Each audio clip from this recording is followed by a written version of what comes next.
Very good evening. Welcome back to discuss the remaining part of the definite article the. इसकी चर्चा हो रही है। ये चर्चा शुरू करने से पहले मैं आप लोगों को बताना चाहता हूँ आज का जो डेवलपमेंट है, बहुत सारे मुझे जानने वाले लोगों ने फ़ोन किया, बहुत अप्रिसिएट किया कि we are on the right track और सारी चीज़ सिस्टमेटिक ढंग से आ रहा है, उसका बेनिफिट लोगों को मिल रहा है। बट एक कंप्लेन है मेरा आप लोगों से ये कि जितने लोग व्यू कर रहे हैं उसमें सब्सक्राइब करने वाले लोगों की संख्या जो है उसके रिस्पेक्ट में बहुत कम है। तो सब्सक्राइब का एक बटन दाबना है और उससे आपको फ़ायदा ये होगा कि आपको नेक्स्ट वीडियो का जैसे ही अपलोड होगा वीडियो, उसका नोटिफिकेशन आपके पास आ जाएगा। तो ये क्रम बना हुआ रहेगा। ऐसे आप कहीं से कोई एक वीडियो को व्यू करते हैं तो बस उसी तक आप सीमित रह जाते हैं, लेकिन अगर आपने चैनल को सब्सक्राइब किया हुआ है तो ये आपके इंटरेस्ट के लिए है, आपके हित में है कि वो सारा सीरीज में आपको मिलते रहेगा और आपका कंसेप्ट क्लियर होगा। ओके, हम चर्चा को आगे बढ़ाते हैं। चर्चा हो रही थी आर्टिकल की और इसमें बात हो रही है डिफिनिट आर्टिकल द के बारे में। इसमें हम लोग पिछले वीडियो में 15th पॉइंट तक पहुंचे हुए थे। 15वां पॉइंट की चर्चा हो रही थी। Now today we will start from point number 16th। और ये 16th जो मैंने कहा, यही इस पॉइंट में डिस्कस भी होगा। Article the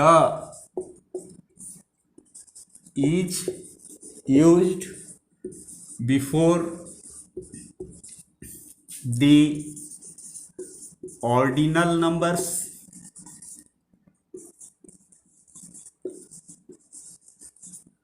or the words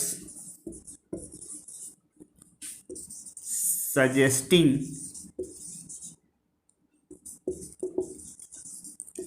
sequence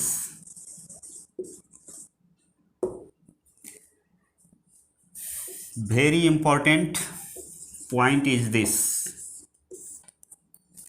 इस पर भी बार बार सवाल पूछा जाता है, इसको भी समझना है।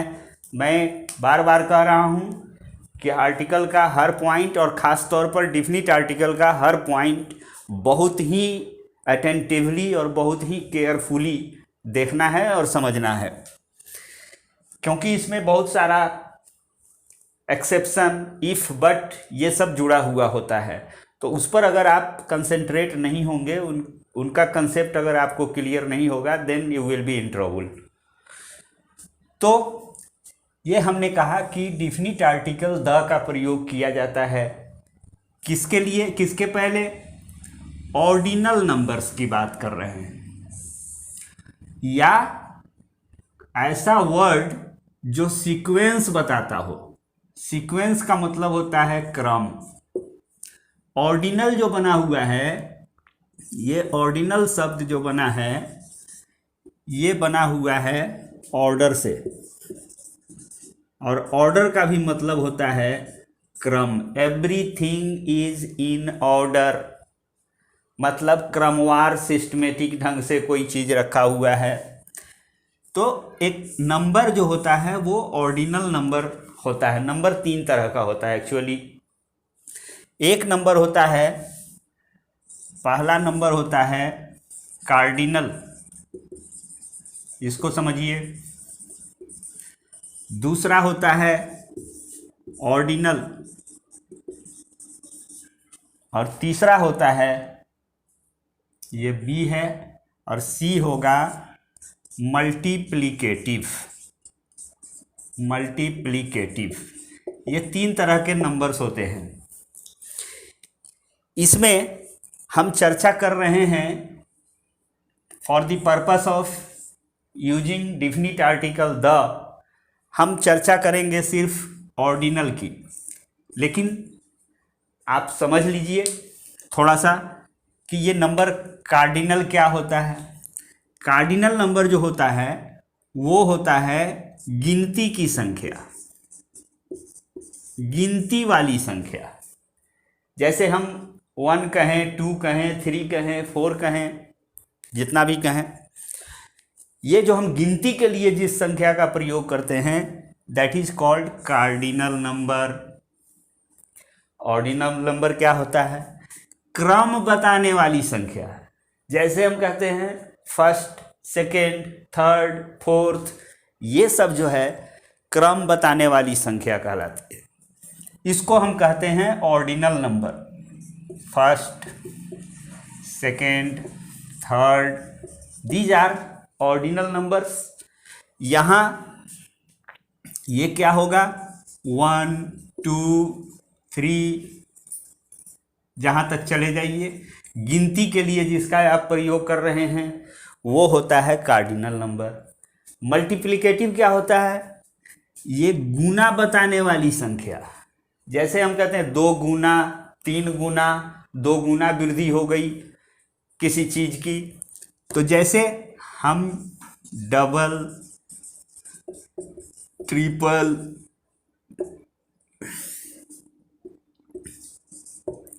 ये इसको कहेंगे हम मल्टीप्लिकेटिव नंबर। तो हम आर्टिकल के साथ प्रयोग करने की बात कर रहे हैं। द आर्टिकल का प्रयोग ऑर्डिनल नंबर के साथ आपको करना ही करना है। जैसे एग्जाम्पल के रूप में देखिए, और एक दूसरा चीज भी इसमें ध्यान रखिएगा, वर्ड्स सजेस्टिंग सीक्वेंस, सीक्वेंस बताने वाले शब्द के साथ भी हम इसकी बात करेंगे। ये जो डिफिनिट आर्टिकल है द, उसकी बात करेंगे। जैसे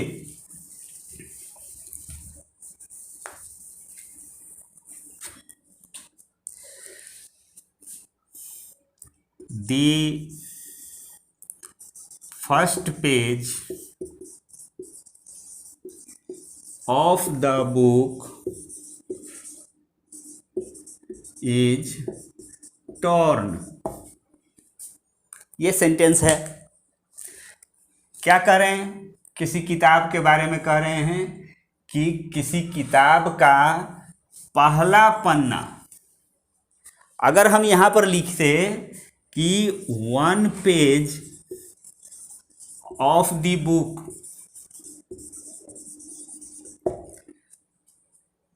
तो इस दोनों सेंटेंस में डिफरेंस हो जाता है इसके अर्थ में।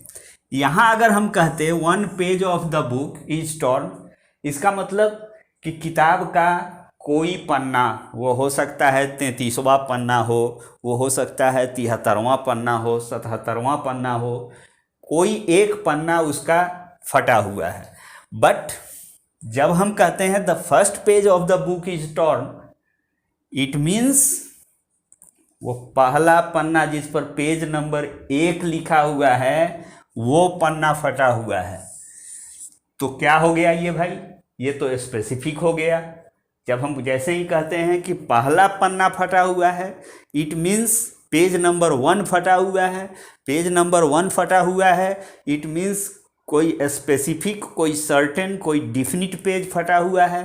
तो डिफिनिट पेज फटा हुआ है तो उसको डिफिनिट आर्टिकल चाहिए। डिफिनिट आर्टिकल द है, हम द का वहां पर प्रयोग करेंगे। This is very simple. अब ये सीक्वेंस की बात हमने की। जैसे सीक्वेंस वाला क्या होता है? नेक्स्ट, प्रीवियस, ये सब दिया हुआ है।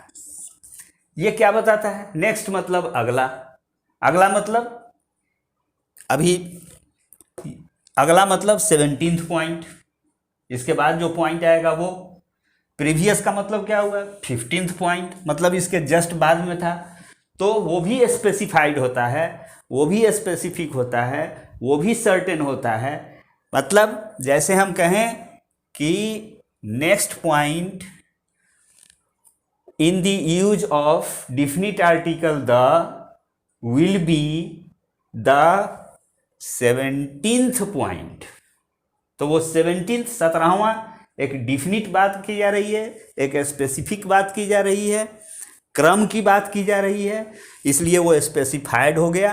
17 कहेंगे तो वो स्पेसिफाइड नहीं होगा, लेकिन 17वां कहेंगे या नेक्स्ट कहेंगे, अगला स्टेशन, पटना से निकल रहे हैं आप टुवार्ड्स दिल्ली जा रहे हैं, तो पटना के बाद नेक्स्ट स्टेशन इज सचिवालय, या सचिवालय से आप गाड़ी पकड़ रहे हैं तो next station is Phulwari Sharif. तो ये एक क्रम है, एक निश्चितता और स्पेसिफिक की बात की जा रही है। देयरफॉर उसके साथ भी हम नेक्स्ट और प्रीवियस इन शब्दों के साथ भी हम आर्टिकल, डिफिनिट आर्टिकल द का प्रयोग करेंगे।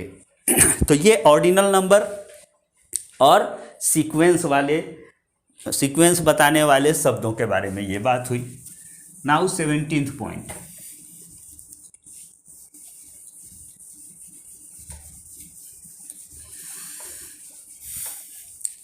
और ये पॉइंट रिपीटेशन है, आप इसके बारे में बहुत अच्छी तरह से जानते हैं। मैं दोबारा जो बताई हुई बात है उसको रिपीट करने जा रहा हूँ। Article the is used to form and adjectival noun. इसकी चर्चा हुई है। एडजेक्टिवल नाउन के बारे में, नाउन और नंबर की बात की गई थी। उस समय आप लोगों को बताया गया था कि एडजेक्टिवल नाउन एडजेक्टिव से बना हुआ नाउन होता है, वो बाय बर्थ एडजेक्टिव होता है, लेकिन उसका यूज हम नाउन के रूप में करते हैं। और यह अगर किसी एडजेक्टिव को आप एडजेक्टिवल नाउन के रूप में प्रयुक्त करने जा रहे हैं तो ये काम तब तक नहीं होगा जब तक कि आप उसके साथ आर्टिकल द का प्रयोग नहीं करेंगे। अगर मैं कहूँ कि एकदम अनिवार्य है द का प्रयोग एडजेक्टिवल नाउन बनाने के लिए, तो इसमें कोई अतिशयोक्ति नहीं होगी। ऐसा कहने में कहीं कोई गुनाह, कहीं कोई गलती नहीं है। एडजेक्टिवल नाउन अगर बनेगा मतलब एडजेक्टिव जन्मजात हो वो, और उसको हम नाउन के रूप में कन्वर्ट कर रहे हैं, तो ये जो धर्म परिवर्तन होगा, उस धर्म परिवर्तन के लिए जो विधि विधान किया जाएगा, उसमें सबसे पहला काम यही होगा कि आपको डिफिनिट आर्टिकल द का प्रयोग करना होगा। जैसे एडजेक्टिवल नाउन, जैसे हम कहते हैं द पुअर आर ऑनेस्ट, ये सेंटेंस दिया हुआ है। यहाँ पर पुअर शब्द बाय बर्थ क्या है, एडजेक्टिव है। ये एडजेक्टिव बाय बर्थ है।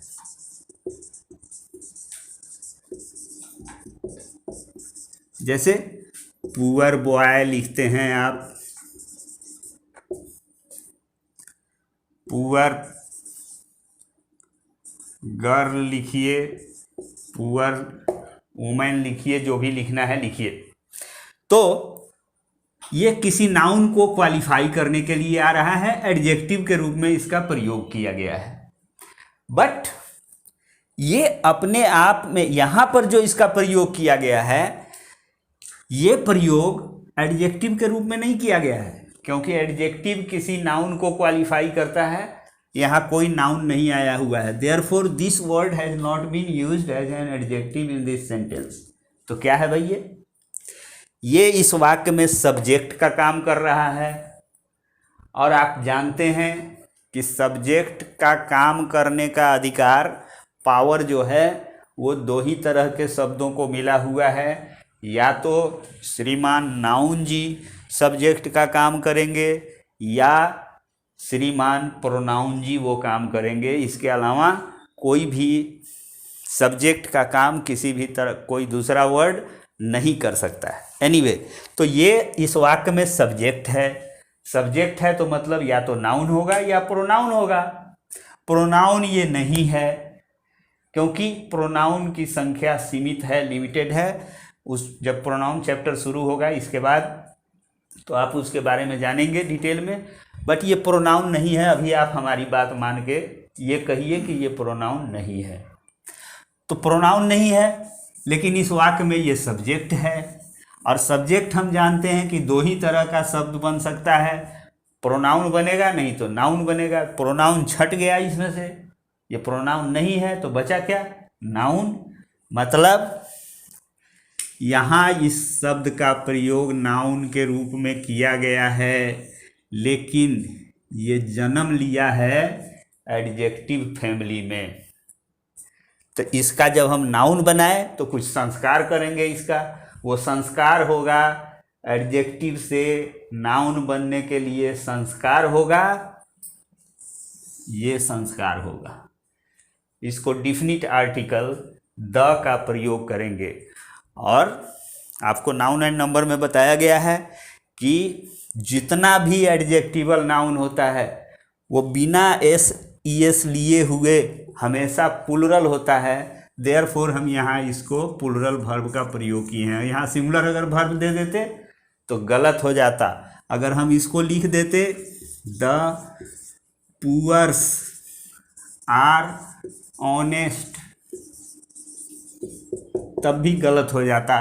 गलती ये होती कि हम इसमें एस ई एस का प्रयोग करने का दुस्साहस कर रहे हैं, बेमतलब का काम कर रहे हैं जिसकी कोई आवश्यकता नहीं है। बिना एस ई एस के ही एडजेक्टिवल नाउन प्लुरल होता है। जैसे ही वो कन्वर्ट होता है नाउन में, वो प्लुरल ही होता है। तो उसके लिए हमने प्लुरल वर्ब का प्रयोग किया। और इसके कन्वर्सन के लिए, एडजेक्टिव से नाउन बनाने के लिए हमने जो किया वो डिफिनिट आर्टिकल द का प्रयोग किया। तो डिफिनिट आर्टिकल द का प्रयोग एडजेक्टिवल नाउन के फॉर्मेशन के लिए मस्ट है, अनिवार्य है। उसके बिना कोई एडजेक्टिवल नाउन नहीं बनेगा, नहीं बनेगा। I think it is clear.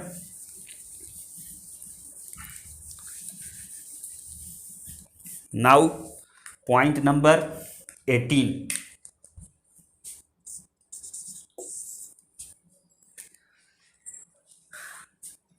the is used to suggest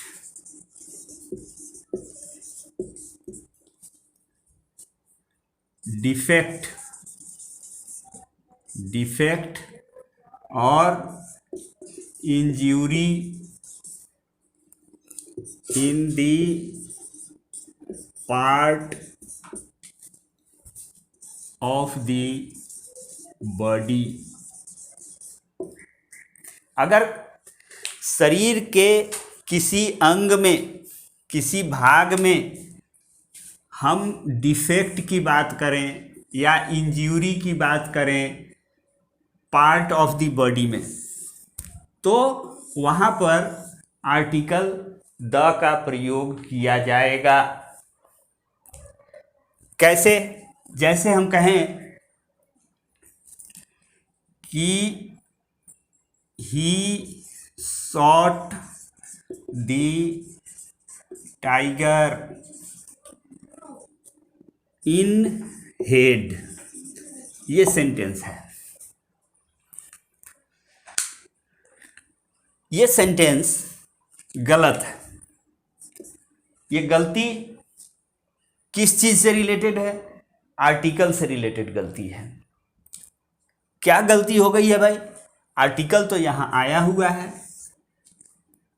article तो आया हुआ है, लेकिन ये ठीक है, आर्टिकल आया हुआ है, दिस इज करेक्ट, बट कहीं और भी आर्टिकल की ज़रूरत है। वो प्लेस कहाँ है?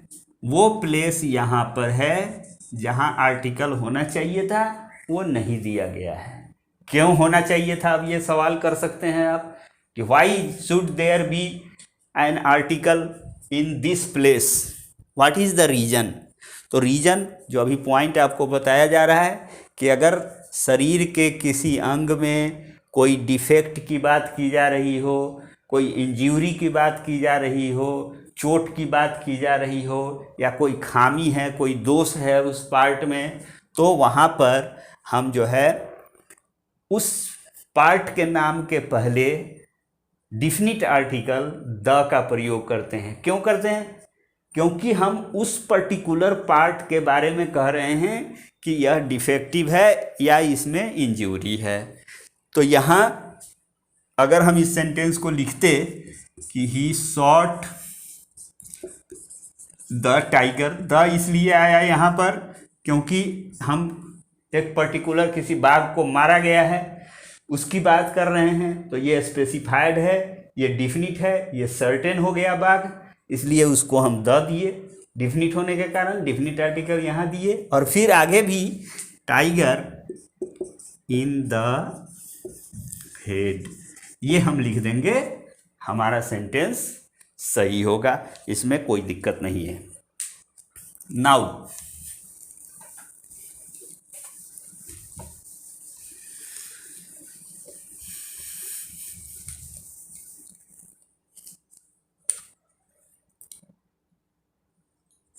एटीन्थ परहैप्स दिस इज, वो करेक्ट कर लीजिएगा, सीरियल गड़बड़ हो सकता है। अब यहाँ पर आवे, हम नेक्स्ट बात करें, the is also used before the name of directions. जैसे हम कहें ईस्ट, वेस्ट, साउथ, नॉर्थ, यही डायरेक्शन है ना।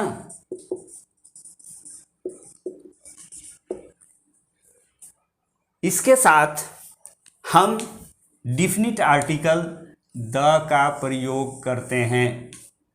जैसे the Himalayas lie in the north. हम कहें, अगर लिखें the sun rises in the east, तो ये नॉर्थ, ये ईस्ट, ये क्या है? डायरेक्शन का नाम है, और डायरेक्शन के नाम के साथ हम आमतौर पर डिफिनिट आर्टिकल द का प्रयोग करते हैं। बट अगला पॉइंट देखिए,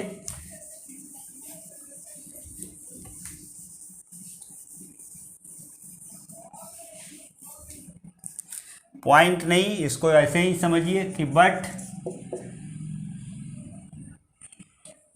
no article will be used with the direction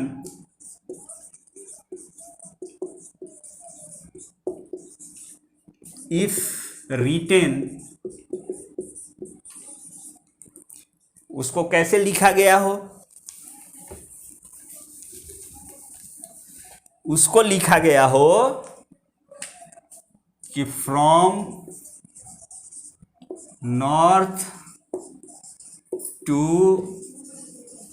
south, ये अगर दिया हुआ हो, ये फ्रॉम टू का फॉर्म आया हुआ हो, इसमें डायरेक्शन की बात की जा रही हो, तो यहाँ पर हम आर्टिकल का प्रयोग, किसी भी आर्टिकल का प्रयोग नहीं करेंगे और ये सेंटेंस हमारा सही होगा। इस पर ध्यान देने की आवश्यकता है, इसको दिमाग में बैठा के रखने की आवश्यकता है। नेक्स्ट पॉइंट,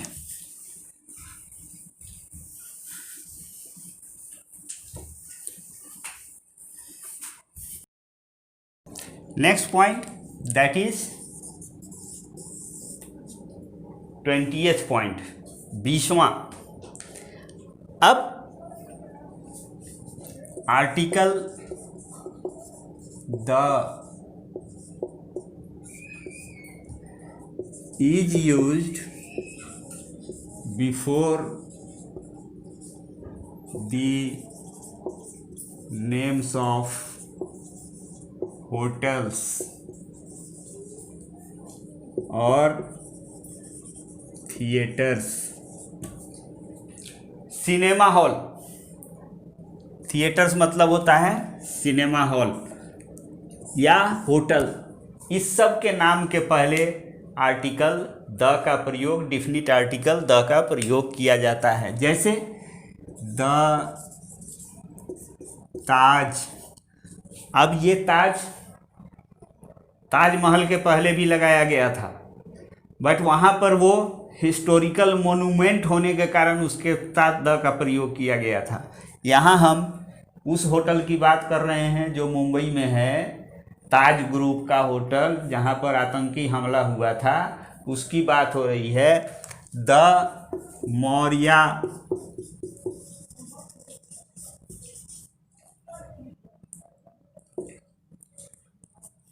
ठीक है। हम द पिक्चर पैलेस, ये सिनेमा हॉल का नाम है। तो यहाँ पर ये होटल का नाम, सिनेमा हॉल का नाम मतलब थिएटर या होटल, इनके नाम के पहले भी हम डिफिनिट आर्टिकल द का प्रयोग करेंगे।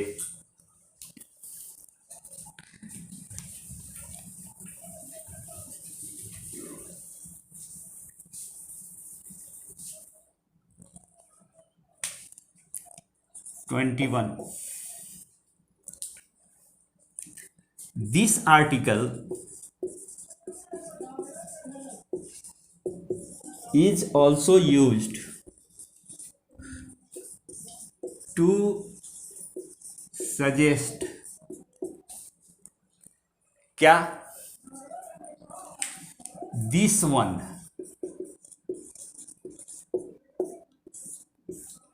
या that one,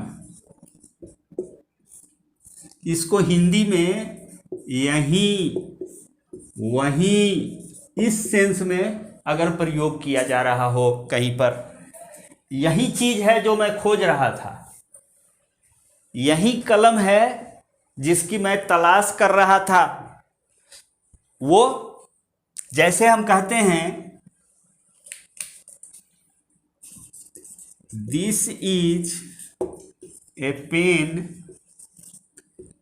I was looking for,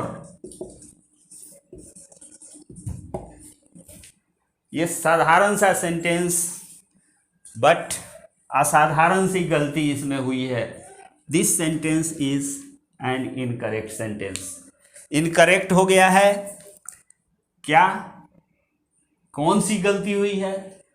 तो error related to use of article किया गया है। यहाँ गलती की गई है आर्टिकल के सिलेक्शन में। अब कहेंगे आप कि भाई आप तो बताए थे कि जब पहली बार कोई common noun, singular noun sentence में पहली बार आ रहा हो तो उसका स्वागत कीजिएगा ए एन लगा के। ये पेन जो है पहली बार आया है इस सेंटेंस में, देयरफॉर हमने ए लगाया है, आप ही के कहे हुए नियम के आधार पर हमने ए लगाया है। अब आप कह रहे हैं गलत हो गया, तो भाई गलत हो गया, मान जाइए और बुरा मत मानिए। मैं अपनी बात जो वो कहा हूँ कि जब पहली बार कोई uncountable singular noun, sorry, countable singular noun पहली बार किसी सेंटेंस में आता है तो उसका स्वागत ए एन से कीजिए, वो करना है। लेकिन ये पहली बार आने के बावजूद यहाँ स्पेसिफिक है, और आर्टिकल का प्रयोग आप जानते हैं कि किसी नाउन को स्पेसिफिक या अनस्पेसिफिक, सर्टेन या अनसर्टेन, डिफिनिट या इनडिफिनिट बताने के लिए किया जाता है। उसका मकसद वही है कि वो किसी को खास बताता है या सामान्य बताता है। अब ये पहली बार आया है लेकिन ये खास बन के आया है। कैसे? इसका अर्थ आपको लेना पड़ेगा। दिस इज, यह कलम है जिसको मैं ढूंढ रहा था। मतलब क्या हुआ? ये विशेष कलम है, एक खास कलम है। यही करे यार, यही कलम है जिसको मैं ढूंढ रहा था। मतलब कोई कलम नहीं, कोई कलम की बात होती, एनी की बात होती तो आप ए एन का प्रयोग करते। ये खास की बात हो रही है, यही कलम, अरे वाह, यही कलम हम खोज रहे थे।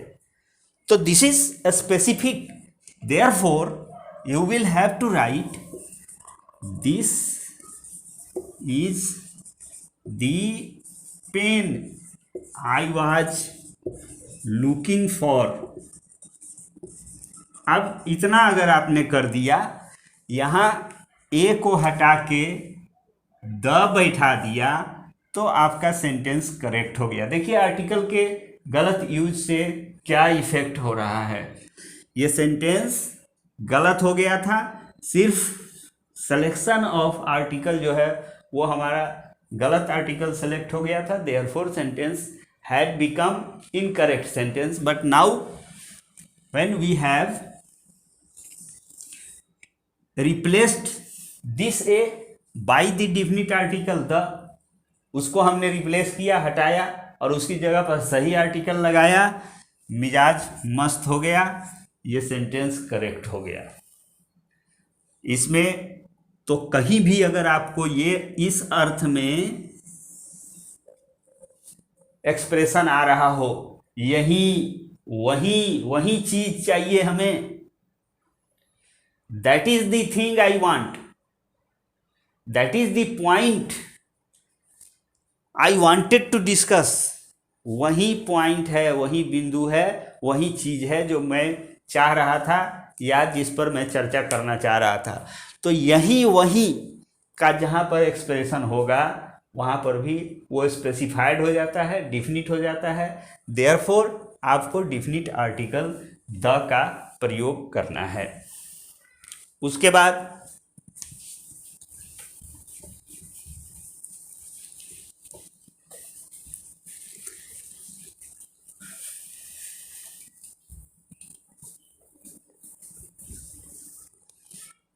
नेक्स्ट पॉइंट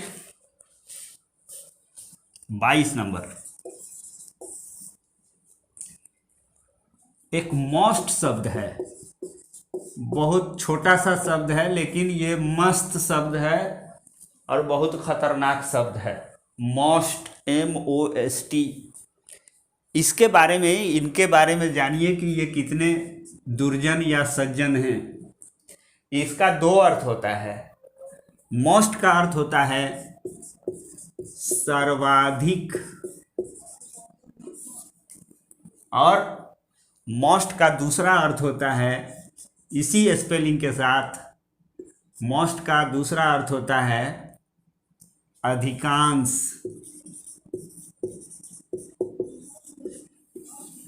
इस दोनों शब्द के बीच जो अंतर है उसको समझना पड़ेगा आपको। सर्वाधिक का मतलब हुआ सबसे अधिक या सबसे ज्यादा।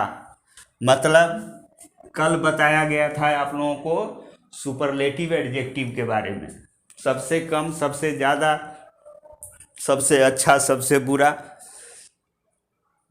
तो ये सर्वाधिक, सबसे ज्यादा, ये क्या हो गया? ये सुपरलेटिव एडजेक्टिव है।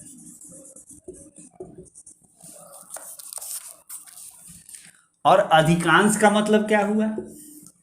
अधिक अंश, अधिकांश का मतलब हुआ मेजोरिटी, अधिकांश का मतलब मेजोरिटी, बहुमत। जैसे हम कहें कि he is most intelligent student, यहां पर हम कहना क्या चाह रहे हैं? कहना चाह रहे हैं कि वो सबसे तेज विद्यार्थी है। तो ये मोस्ट जब सर्वाधिक के सेंस में आता है तो सुपरलेटिव डिग्री होता है एडजेक्टिव का, और जैसे ही वो सुपरलेटिव फॉर्म में हो गया, मच, मोर, मोस्ट उसका फॉर्म होता है, मच से वो ओरिजिनेट होता है, मच कंपैरेटिव डिग्री में मोर और सुपरलेटिव डिग्री में मोस्ट। अगर इसका प्रयोग इस अर्थ में किया गया है तो सुपरलेटिव होने के कारण इसके साथ ये सेंटेंस गलत है। सही क्या होगा? ही इज द मोस्ट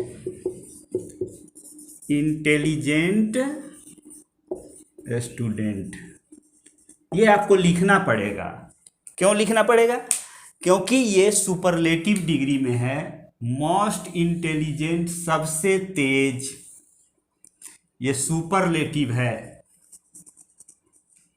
इसकी हिंदी हुई सर्वाधिक तेज, सबसे ज्यादा तेज। तो इस चूंकि ये सुपरलेटिव एडजेक्टिव हो गया, और आपको पहले भी बताया जा चुका है, फिर बताया जा रहा है कि सुपरलेटिव डिग्री वाले एडजेक्टिव के पहले आपको आर्टिकल के रूप में डिफिनिट आर्टिकल द का प्रयोग करना है। वो आपने यहाँ किया, देन इट्स ओके। अब एक जगह प्रयोग किया जाता है कि most students are not laborious.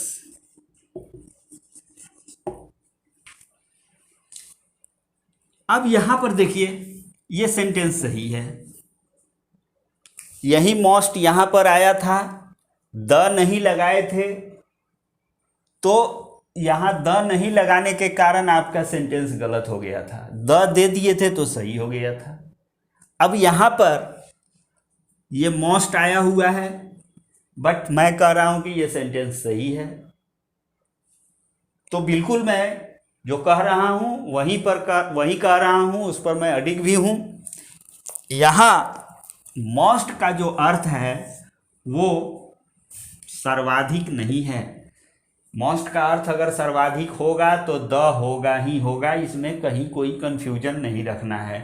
लेकिन अगर मोस्ट का अर्थ अधिकांश है, मेजोरिटी, आधा से ज़्यादा, अधिकांश का मतलब यही होता है कि आधा से ज़्यादा, तो most students are not laborious.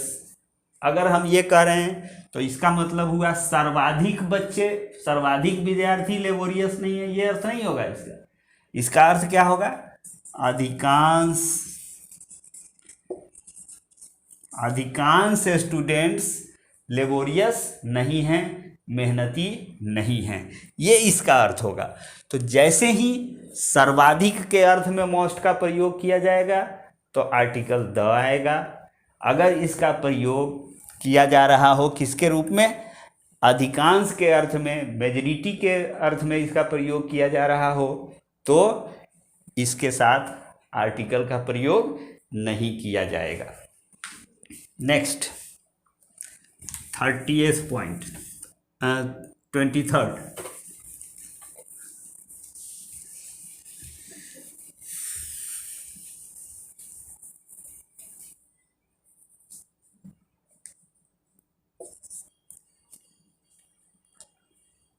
only when used to mean alone या लोन, या हिंदी में कहिए एकमात्र। अगर ओनली का प्रयोग एकमात्र के लिए इसका प्रयोग किया जा रहा हो, एकमात्र के अर्थ में, एलोन के अर्थ में, तो it takes the before it. अब देखिए, he is only son of his parents. ये सेंटेंस है, ये सेंटेंस फिर एक बार गलत सेंटेंस है। क्या गलती है? यहां ओनली का मतलब हो रहा है एकमात्र, एलोन, एक। मतलब वह अपने माता पिता का एकमात्र पुत्र है, सिंगल एलोन सन है। तो वो स्पेसिफिक है, वो डिफिनिट है, वो पर्टिकुलर है, वो स्पेसिफाइड है। तो देयरफॉर हमको लिखना होगा he is the only son of his parents. अब देखिए, ओनली का बहुत सारा यूज होता है। जैसे हम कहें आई, एक बहुत इंटरेस्टिंग इसके ओनली के यूज की बात होती है। तो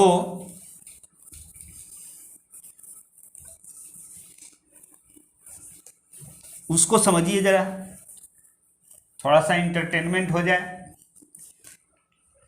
जैसे हम कहते हैं only I have a new pen. अब इसको समझिए, यहां ओनली जो आया हुआ है, सिर्फ मेरे पास एक नई कलम है, बाकी लोगों के पास नई कलम नहीं है, इसका ये सेंस होगा। अगर इसी को हम लिखते हैं I only have a new pen,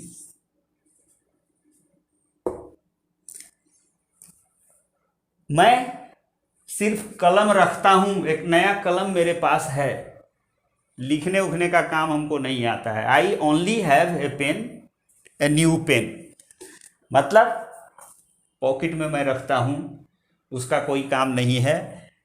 जो जिस काम के लिए कलम रखा जाता है शायद वो मुझे करने नहीं आता है, बट इसका ये सेंस हो गया।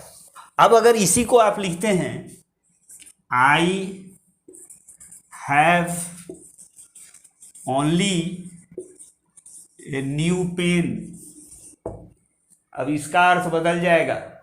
इसका मतलब क्या होगा? मेरे पास I have only a new pen, एक नई कलम मेरे पास है, सिवाय उसके मेरे पास कुछ भी नहीं है। तो ये इसका प्लेस जैसे जैसे चेंज हो रहा है, इसके सेंटेंस के अर्थ में डिफरेंस होते जा रहा है। अब इसको और आगे चलिए, I have A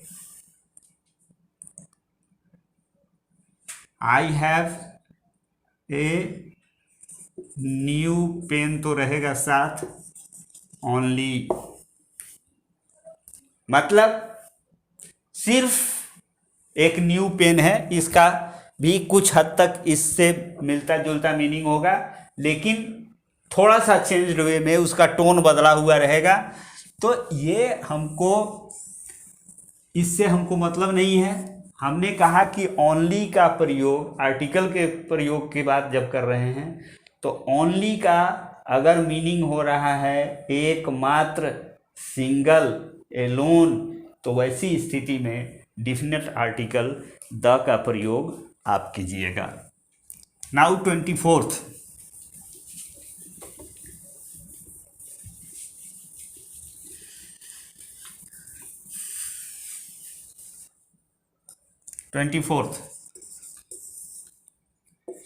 no article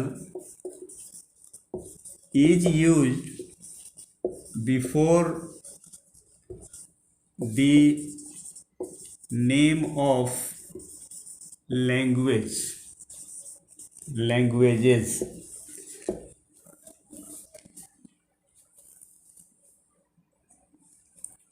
but when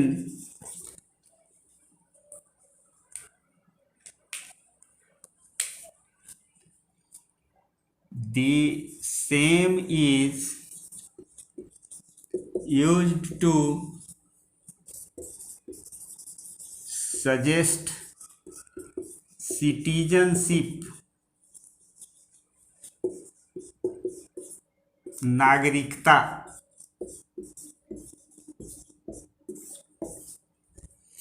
तो क्या होता है? आर्टिकल द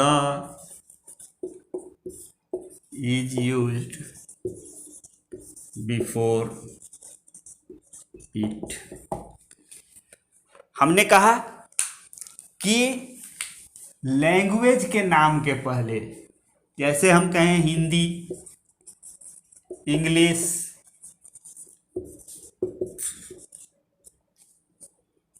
फ्रेंच, ये सब लैंग्वेज का नाम है। इनके पहले आर्टिकल का प्रयोग नहीं होता है। लेकिन अगर हम इसके पहले आर्टिकल द का प्रयोग कर देंगे तब वो भाषा का नाम नहीं रहेगा, तब वो देश के नागरिकता की बात करेगा, नागरिकों के बारे में बात करेगा। एक बहुत ही प्रसिद्ध सेंटेंस है, उससे आप इसके मीनिंग को समझ जाएंगे बिल्कुल क्लियरली। कहा जाता है कि English fought against the English.